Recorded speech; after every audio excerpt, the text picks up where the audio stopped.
సమావేశాలు కార్యకర్తలతోటి మరి 30వ తారీఖున 15,000 మంది క్రియాశీలక కార్యకర్తలతోటి ఒక సభ. సో మొత్తానికి సేనతో సేనాని జనంలోకి విస్తృతంగా వెళ్ళనున్నారా, పార్టీని పూర్తి స్థాయిలో బలోపేతం చేసి పార్టీకి కార్యకర్తలకి దగ్గరగా ఉండనున్నారా, ఏం జరగబోతుంది సార్? జన సైనికులు అనేవాళ్ళు ముందు ఇటువంటిది ఒకటి జరుగుతున్నందుకు చాలా సంతోషిస్తారు. వాళ్ళు ముఖాముఖి కలవటానికి తమ మనోభావాలు లేకపోతే మనోగతాలు చెప్పడానికి పెద్దగా అవకాశం రాలేదు. ఇప్పుడు అదిగో అల్లదిగో అన్నట్టుగా విశాఖలో వస్తుంది. పవన్ కళ్యాణ్కు జనసేనకు సంబంధించినంతవరకు విశాఖపట్నం చాలా కీలకమైంది. ఎందుకంటే ఆయన మొదట్లో దీక్షలు చేసింది ఇవన్నీ ఉత్తరాంధ్రలోనే, ఉత్తరాంధ్రలోనే. దీనికి సంబంధించి కార్మికుల ప్రైవేటీకరణ దాని మీద అప్పుడు మాట్లాడేవాళ్ళు. ఆయన పుస్తకం ఒకసారి ఇలాంటివన్నీ చేశారు. అండ్ ఫైనల్గా జగన్ ప్రభుత్వం ఎన్నికలకు వెళ్తున్న చివరి దశలో ఆయన అక్కడే నోవాటెల్ హోటల్లో ఆయన ఆపడం, అది ఒక విధంగా రాష్ట్రంలో ఉద్రిక్తత. అక్కడి నుంచి చంద్రబాబు నాయుడు హోటల్కి వచ్చి పలకరించడం, ఇదంతా. సో నేను చెప్పేది విశాఖకు జనసేనకు పవన్ కళ్యాణ్కు ఆయన వెళ్ళి జగదంబ జంక్షన్లో నేను ఇక్కడే ఇవన్నీ కూడా చెప్పాడు. అవును, ఇన్ఫ్యాక్ట్ ఆయన నటుడుగా ఎదిగింది నేర్చుకుంది కూడా అక్కడే అనుకో, విశాఖ మొదటి సినిమాలని. కాబట్టి ఈ రీత్యా చూస్తే వాళ్ళకు అనుబంధము ఒక ప్రాధాన్యత కూడా ఉంది. జరగలేదు సార్, 10% వరకే కూడా ఉంది. అది కార్యకర్తలు అనే వాళ్ళనే అభిమానులు, ఇంకా చెప్పాలంటే సమయం సందర్భం రాలేదు. ఇప్పుడు మరి అవన్నీ ఆయన ప్రణాళికాబద్ధంగా చేస్తే విశాఖ సమావేశం సద్వినియోగం అవుతుంది. ఈ కాలంలో వచ్చిన ప్రజల నుంచి అనుయాయుల నుంచి వచ్చిన స్పందనలు కూడా తీసుకొని చక్కదిద్దుకుంటే మంచిది. ఇప్పుడు ఈ కార్యక్రమంలో ప్రతి పార్లమెంటు వ్యాప్తంగా ఒక 15 నుంచి 20 మందితోటి కీలకమైనటువంటి నేతలతోటి ముఖాముఖి కార్యక్రమం కూడా ఉంటుందంట సార్ ఈ 2 రోజులు, అంటే ఈరోజు రేపు. ఇక 30వ తారీఖు వచ్చేసరికి బహిరంగ సభ కూడా ఏంటంటే ఆ 15,000 మంది కార్యకర్తలకి మెసేజ్ల రూపంలో వారికి ఒక గేట్ పాస్ అలా వెళ్ళాయి. అంటే లిమిటెడ్, ఇది పబ్లిక్ సభ కాదు, లిమిటెడ్. అంటే ఇప్పటి వరకు జనసేన పార్టీ ఈ తరహా కార్యక్రమాన్ని చేయలేదు. ఎప్పుడు చేసినా పబ్లిక్ సభ స్టేజీ కట్టడం, జనాల్ని పిలవటం, వాళ్ళు ఆటోమేటిక్గా స్వచ్ఛందంగా రావటం. కానీ ఇప్పుడు మాత్రం కార్యకర్తలు కేవలం ముఖ్యమైనటువంటి వాళ్ళతో మాత్రమే. అంటే ఇదేంటి కొత్తగా?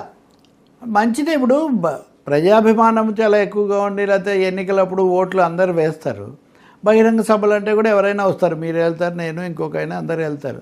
కానీ ఇక్కడ ఏంటంటే కొంత committed cadre, committed workers, party యంత్రాంగాన్ని పెంచుకోవడం అన్నది జనసేనకి ఇప్పటికీ ఉంది కదా. అభిమానులు వాళ్ళు నిలబడడం, ఆయన నియమించిన వాళ్ళు తప్ప ఒక క్రమ పద్ధతిలో కింద నుంచి పై వరకు వ్యవస్థాగత నిర్మాణం అనేది ఇంకా పూర్తిగా జరగలేదు. వాటికి మరి ఇదేమైనా మొదటి మెట్టని అనుకోవాలి. లోపల కార్యకర్తలతో సమావేశంలో అంతర్గత పరిస్థితులు, సమస్యలు, అసంతృప్తులు లేకపోతే ఇవన్నీ తెలుస్తాయి. ఈ 15,000 మంది అంటే ఎక్స్టెండెడ్ క్యాడర్ అనుకోవాలి. ఈ దగ్గర వాళ్ళు ముఖ్య నాయకులు అయితే, బయట ఉండేవాళ్ళు తప్పకుండా మనతోనే ఉంటారు. రేపు పొద్దున ఏదైనా వచ్చినా పార్టీకి వీళ్ళు తోడుగా ఉంటారని ఒక జనసేన అనుకోండి. సేనాలు అంటే కూడా ఎన్ని దళాలు ఉంటాయి సైన్యంలో? చాలా ఉంటాయి. సైన్యానికి మధ్యలో అనేక దశలు, కమాండర్లు, వింగ్ కమాండర్లు, రకరకాల వాళ్ళు, అది ఎయిర్ ఫోర్స్ అయితే ఇక్కడ ఇంకొకరు, ఇట్లా ఉంటారు. కాబట్టి బహుశా ఒక నిర్మాణాత్మకంగా కొంత చేయాలి అనే ఉద్దేశంతో తలపెట్టి ఉండొచ్చు. అది మంచిదే. ఏ పార్టీ అయినా వ్యవస్థాగతమైన రూపం తీసుకోకుండా, అది కూడా కాకుండా బహుశా హరిప్రసాద్ కన్వీనర్ ఆయన సమన్వయం చేయటం మినహాయిస్తే ప్రధాన కార్యదర్శి నాగబాబును నియమించారు, క్రమశిక్షణ కమిటీ అజయ్. ఇక మిగిలిన పెద్ద స్ట్రక్చర్ అంటూ పెద్దగా పెరగల, ముందు నుంచి ఉన్న పిఎస్సి అంతవరకు తప్ప. కాబట్టి ఇప్పుడు మరి 10 ఏళ్ళు అయిపోయింది, అధికారంలోకి వచ్చి మళ్ళీ ఏడాది దాటిపోయింది. కాబట్టి తప్పకుండా ఇప్పుడు నిర్మాణం కూడా ఎలా ఉండాలి పార్టీకి అన్నది కూడా చర్చకు రావచ్చు.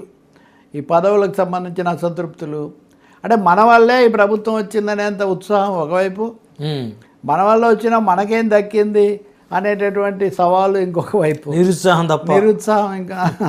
నిరుత్సాహం కొన్ని సందర్భాల్లో దాని మీద వచ్చే పర్యవసానాలు, పవన్ కళ్యాణ్ రకరకాలుగా సర్దుబాటు చేయటం. పెద్ద ప్రశ్న ఏమొస్తుందంటే, అంతకుముందు పార్టీలకు దీనికి మామూలుగా ఎన్నికలు అయిపోతున్నాయి, రాజకీయ పార్టీలు గెలిచాము చెప్పి ఒక విజయోత్సవ సభ జరిపి తర్వాత ఎవరి ఇది వాళ్ళు జరుపుకునేవాళ్ళు, మళ్ళీ ఏదైనా అకేషన్ వస్తే తప్ప. కానీ ఇక్కడ పవన్ కళ్యాణ్ ఉప ముఖ్యమంత్రిగా లేదా జనసేన అధ్యక్షుడిగా ప్రతి సందర్భంలో ఇంకో 15 ఏళ్ళు ఇదే ఉండాలి, ఇంకో 15 ఏళ్ళు ఇదే ఉండాలని చెప్పటం. సీఎం అని అరుస్తుంటేనేమో మీరు ఓట్లు వేస్తే తప్ప నేను సీఎం గాను, ఊరికే సీఎం అని అరిస్తే కాదని ఆయన చాలాసార్లు సూటిగానే చెప్తూ వచ్చారు. మరి ఇప్పుడు సీఎం అంటే 15 ఏళ్ళు ఇలాగే ఉండాలి అంటే 15 ఏళ్ళు వాళ్ళే నాయకులుగా ఉంటే జనసేన ఎప్పటికీ అనుసరించే పార్టీగానే ఉండాలా, అనుబంధ పార్టీగానే ఉండాలా లాంటి ప్రశ్నలు వాళ్ళు వేయకపోయినా మీలాంటి మీడియా వాళ్ళు వేస్తారు కదా. అంతే కదా. అది దీనికి సమాధానం చెప్పాలి మరి పవన్ కళ్యాణ్ ఏం చెప్పాలి. ఇప్పుడు తెలగపల్లి గారు సాధారణంగా ప్రభుత్వం వచ్చిన తర్వాత తెలుగుదేశం పార్టీ ఎమ్మెల్యేలది ఆధిపత్యం అనేది అందరికీ తెలుసు. సో జనసేన పార్టీ ఎమ్మెల్యేలు ఉన్న దగ్గర ఏదో ఒక విధంగా వాళ్ళు కూడా నెట్టుకొని ముందుకు వస్తూ ఉన్నారు. అయితే జనసేన ఎమ్మెల్యేలు కాకుండా తెలుగుదేశం ఎమ్మెల్యేలు ఉండి జనసేన ఇన్ఛార్జీలు ఉన్న దగ్గర వారి పెద్దగా ప్రాధాన్యత లేదు. స్థానికంగా ఉండేటువంటి రెవెన్యూ కార్యాలయాల్లో కానీ, పోలీసు స్టేషన్లో కానీ, లేకపోతే ఇక ఇతరత్ర వాటిలో కూడా పెద్దగా వీళ్ళ మాట చెల్లుబాటు కావటం లేదు అనేటువంటి ఒక అసంతృప్తి ఉంది. కానీ చంద్రబాబు గారు మాత్రం, పవన్ కళ్యాణ్ గారు చంద్రబాబు ఇద్దరు కలిసే ఉంటున్నారు, ఒకరికొకరిలాగా ఉంటా ఉన్నారు, ఇద్దరు కూడా కార్యకర్తలు అందరూ కలిసి వెళ్ళమని వాళ్ళు చెప్తున్నారు. కానీ గ్రౌండ్లో సమన్వయం కాకపోవటం అనేది ఇది ఎటువైపు దారి తీస్తుందంటారు దీన్ని సరిదిద్దుకోకపోతే? అంటే ఖచ్చితంగా చెప్పాలంటే మీరు చెప్పిన దాంట్లో తప్పకుండా బొలిశెట్టి శ్రీనివాస్ లాంటి ఎమ్మెల్యేలు బహిరంగంగానే వాళ్ళు అసంతృప్తి, ఆగ్రహం కూడా వెళ్ళిపుచ్చారు. అసలు నేను పోవాలి, పోతే ఉప ఎన్నిక వస్తుందని కోరుకుంటున్నారని కూడా ఆయన అంత దూరం వెళ్ళారు. మేమున్న చోట అంటే జనసేన ఎమ్మెల్యేలు ఉన్న చోట మేము తెలుగుదేశం వాళ్ళని గౌరవించి వాళ్ళ స్థానాలు వాళ్ళకి ఇస్తున్నాం. తెలుగుదేశం ఎమ్మెల్యేలు ఉన్న చోట మమ్మల్ని బేఖాతు వాళ్ళు సరిగ్గా పట్టించుకోవట్లేదు, పద్ధతిగా స్పందించడం లేదని. నిజానికి వీళ్ళు 21 మందే కదా ఉంది, వాళ్ళు కదా అత్యధికులు. అవును. కాబట్టి అత్యధిక చోట్ల ఆ పరిస్థితి ఉంది అని జనసేన భావిస్తుంది. ఆయన చెప్పిన దాన్ని ఎవరు తీవ్రంగా ఖండించింది ఏం లేదు. ఆ మాటకు వస్తే పవన్ కళ్యాణ్ కూడా ఏమీ ఖండించలేదు. ఇవన్నీ సర్దుబాటు చేస్తాము ఇట్లాంటి మాటలు చెప్పడం మినహాయిస్తే దీనికి సమాధానం రావాలి.